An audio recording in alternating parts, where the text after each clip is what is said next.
நீங்க இழந்தது தோல்வின்னு நினைக்கிறீங்களா? ஒருவேளை அதுதான் தேவன் உங்களை காப்பாத்தின நாள் இருக்கலாம். கேளுங்க, பைபிள்ல திருப்பாடல்கள் அதிகாரம் 121 வசனம் 7 முதல் 8 வரை இப்படி சொல்லப்பட்டிருக்கு. கர்த்தர் உன்னை எல்லா தீங்கிற்கும் விலக்கி காப்பார்.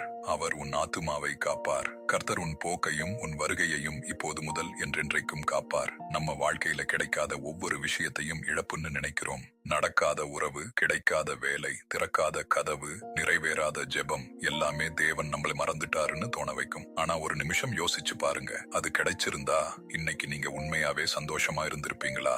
இல்ல இன்னும் பெரிய காயத்தோட வாழ்ந்திருப்பீங்களா? நமக்கு இப்போ தெரியாததை தேவன் ஆரம்பத்திலிருந்தே பார்த்துட்டு இருக்கிறாரு. அதனாலதான் சில மனிதர்களை உங்க வாழ்க்கையிலிருந்து விலக்கினார், சில கதவுகளை மூடினார், சில ஜெபங்களுக்கு உடனே பதில் சொல்லல.